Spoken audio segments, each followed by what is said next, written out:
Today, we're getting into the secret history of one of the most infectious rhythms on the planet, salsa. Now, you might be thinking, oh, that's New York in the 70s, right? But the real story, well, it's way deeper. It's a crazy mix of cultures, conflicts, and some seriously amazing innovation. See, it's not just one sound. You gotta think of it like a recipe, a really complex sauce that's been simmering for decades. And it's got these three crucial ingredients, each one adding its own unique flavor from a different time and place. So, okay, let's break down this recipe. All right, first up, the foundation. Our first ingredient comes from Cuba, way back in the 19th and early 20th centuries. This is where the actual blueprint for the music was drawn up. So, this blueprint, it was built on this really fascinating tension, this push and pull. On one side, you had danzón, super formal, elegant, the kind of thing you'd hear in the city ballrooms. And on the other, you had son, this raw, earthy, African-influenced music coming straight from the countryside from the working class. One was for the elites, the other was for the sugar worker communities. And this clash of class and culture, man, it just created this incredible energy. And just look at how quickly this all happened. It was lightning fast. We're talking about a little over 50 years, and the music goes from this very proper European style dance to the modern son. They threw in a powerful trumpet, which was a huge deal, and get this, they even came up with the very word we're talking about today. Okay, but the absolute key to all of this, the engine driving the whole thing, was this relentless rhythm called the martillo, which literally means the hammer. And it was popularized by this legendary bongo player, Agustin Gutierrez. What he did was genius. He took these sacred drumming patterns from an Afro-Cuban secret society and basically translated them for the dance floor. That's what gave the music this non-stop rolling drive. And then, boom, 1932. The composer Ignacio Piñero literally shouts out the name in one of his songs. He's calling for more flavor, more heat, more salsa, more sauce. Okay, so that's our first ingredient. Let's check out what's next. So, our next ingredient, it's not just about a rhythm. This one is the human story. It's about a people, their journey, their migration, and all the powerful, raw emotions they carried with them. It all kicks off with something called the Jones-Shafroth Act in 1917. This granted U.S. citizenship to Puerto Ricans, and that opened the floodgates. Just in the 1920s, you had over 42,000 people move to the mainland, and they brought their entire culture, all their stories, right with them into the barrios of New York.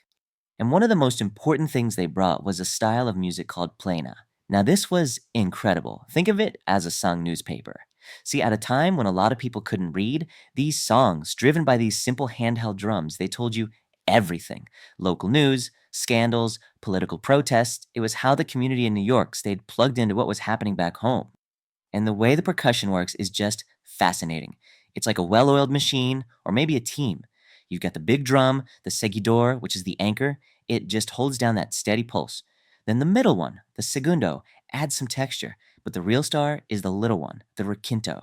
That's the soloist, the storyteller, improvising and really pushing the story forward with its rhythm. This all leads us to one guy in particular, Rafael Hernandez.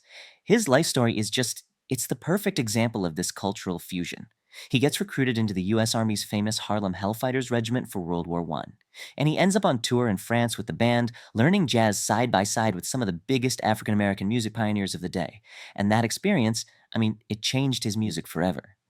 So after the war, he makes his way to New York, and he writes this song, Lamento Borincano, and it just explodes. It becomes this powerful, unofficial anthem for the entire diaspora. It's this heartbreaking story of a poor farmer who can't sell his goods, and it just perfectly captured the economic devastation and the collective grief of Puerto Ricans, both on the island and in New York. It gave a voice to that feeling of being caught between two worlds. Okay, so let's recap our recipe. We've got the Cuban blueprint, that's the foundation. We've got the Puerto Rican soul, that's the heart.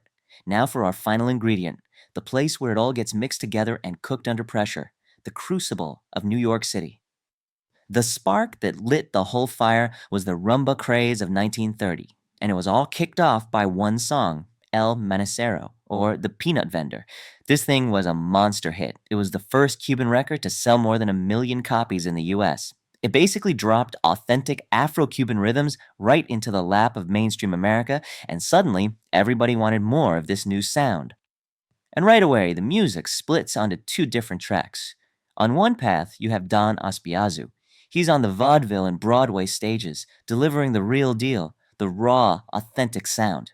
But then, on the other path, you have Xavier Cugat, and he's got a different idea. He's at the fancy Waldorf Astoria Hotel, packaging a smoother, more palatable version for the high society crowd. He watered it down a bit, and by doing that, he created a massive market. At the very same time, this Cuban musical genius named Mario Balza is basically getting a PhD in jazz. He's in Harlem, working as the musical director for the one and only Chick Webb, an absolute legend, and Webb tells him, I'm going to teach you to pronounce your phrases like an American Negro. He's learning, right there in the heart of it all, how to meld his Cuban rhythms together with that incredible Harlem swing. But here's the thing about Bauza. He wasn't interested in just fitting in. He wanted to build something totally new. And he does something that was, for the time, a really revolutionary act. He names his new band Machito and his Afro-Cubans. Now you have to understand, at the time, the term Latin was often used to kind of, whitewash the music, to hide its blackness.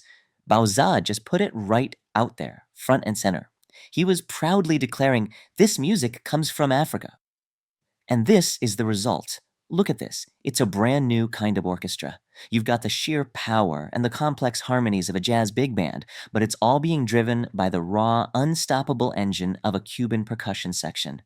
This, right here, was the birth of Latin jazz, and that is the direct ancestor of salsa. Okay, so all our ingredients are finally in the pot. The Cuban blueprint, the Puerto Rican soul, the New York fire. Now it's time to turn up the heat, and what happens next is an explosion of new rhythms. While all this is happening in New York, back in Cuba, there's this guy, Arsenio Rodriguez, the marvelous blind man. And he's adding some serious weight and fire to the sound. He adds the deep boom of the conga drum, he beefs up the horn section, and most importantly, he zeroes in on the montuno. That's the call and response, improvisational part of the song. He basically created the heavier, harder driving sound that is the DNA of modern salsa. All this innovation gives birth to the mambo, super fast, super complex, really a rhythm for the pros, for virtuosic dancers. The problem was it got so complex that the average person just couldn't keep up on the dance floor. So clever musicians, they simplified it. They slowed the tempo way down, made the beat really clear and easy to find, and bam, you get the cha-cha-cha, a dance for everybody. So, what does this all mean?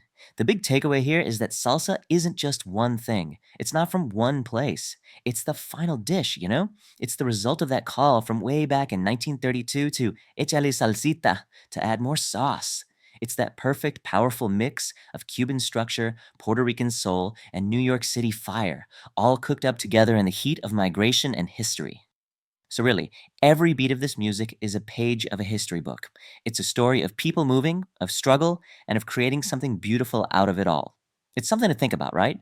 What story is your favorite music telling you? Thanks for digging into this with us.